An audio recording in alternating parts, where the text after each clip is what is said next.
With me making so many videos recently about teams that have been overachieving this season, I feel like it would be a disservice if we didn't turn our attention to France and Ligue to look at Brest. Now, outside of having a somewhat funny name for us English speakers, they have been the surprise package in France this season. Not a lot is known about the club outside of France, and a lot of the football world isn't even paying attention to the amazing run that they are currently having. They currently sit second in Ligue 1, only having lost 4 games out of their 24 played in the league, and are currently on a 13-game unbeaten run in the league. But how has Brest seemingly out of nowhere taken France and Ligue 1 by storm? Well, that's what we will be talking about today. So what's going on, everyone? You are listening to Back of the Net. I hope you're all doing well. Please be sure to like the video, subscribe if you guys haven't already, and let's get into it. Now, with most of the surprise teams around Europe and just football in general, more often than not, those teams have had really good scouting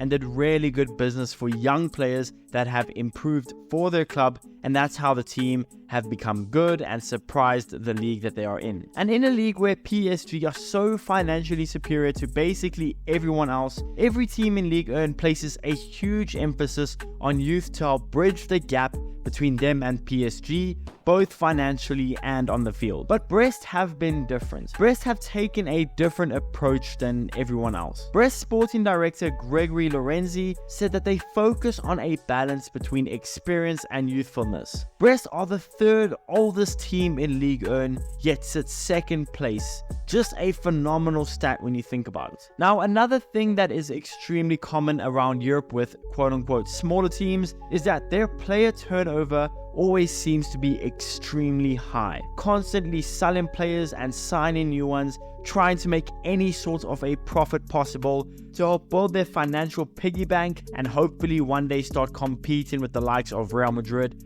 Barcelona, PSG, and so on. But again, Brest have been very different. Brest only let 5 players go on a permanent transfer this season and only brought in 4 players for a permanent transfer this season. Their squad stability and the continuity that they have has also no doubt helped them to perform so much better as a unit than other teams around the league. But beyond the background strategy of recruitment and just overall going-ons at the club and the running of the club, the manager has been a key reason for Brest's phenomenal run this season. Eric Roy took over in January 2023 when Brest were in a relegation battle. His appointment at the time was extremely brave from the club, because get this, Eric Roy hadn't managed a club since 2011. Yes, he was a sporting director at Watford and Lens, but he was extremely rusty as a manager. But despite this, despite the rustiness that he would have as a manager, the appointment has worked out a treat for the club, avoiding relegation last season by finishing 9 points ahead of the relegation zone and now sitting second in the table. What's also fascinating is that you look at Brest and they didn't really have any miracle transfers in the summer that led to them sitting where they are now in the table at second place. Brest's best players this season were here even before the manager Eric Roy arrived at the club. Marco Bizot, Brassier, Del Castillo, Les Mulot.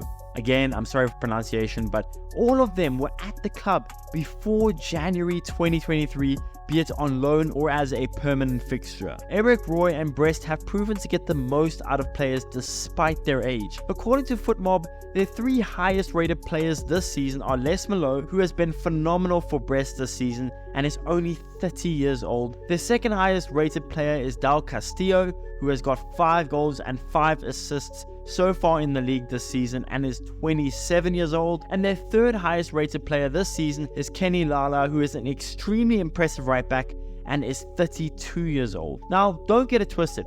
Brest also have some extremely talented youngsters that are more than doing their part for the club. Bradley Locko, who was officially bought for just 500,000 euros in the summer, is a very talented left back with great physical tools and a great footballing IQ, and is just 21 years old. Brassier, a very talented centre back, is just 24 years old. Satriano is a decent striker and is only 23 years old, and so on. Brest have such an interesting story and such an interesting mix of youth and experience Their sporting director and their manager seem so good and so efficient in their jobs, despite on paper their manager should not be nearly as good as he is. And looking at this club in depth, while it is still such a huge surprise to me that they sit second in the table, it kind of makes sense. The club runs so efficiently, they have such a good balance of youth and experience, the continuity and the stability in the club is second to none. It just kind of makes a little bit of sense. It's still crazy, but it makes a little bit of sense, at least to me. We all love a good Cinderella run in football, and with so many teams around Europe punching well above their weight, to see Brest, who are only 9 points off PSG and 5 points off 4th place Lille, it is so cool to see. And I hope that, yes, this is extremely unrealistic, but I hope to see PSG maybe start limping a little bit and Brest to take advantage of that and maybe, just maybe, make a title charge in France. I know that's probably not going to happen, but that would be pretty cool to see. Brest are yet another team around Europe punching well above their weight and making me, a neutral, start supporting them this season and hoping that they can achieve the unthinkable. Just to be able to see Brest in the Champions League next season will be such an accomplishment for a team that finished 14th last season. But yeah guys, that's the video. Let me know in the comments below, what have you guys thought about Brest's impressive run this season? Do you think they can maybe make a title charge or at least finish in the Champions League spots? Let me know in the comments below. Please be sure to smash the like button, subscribe if you guys haven't already, and I'll see you guys in the next one.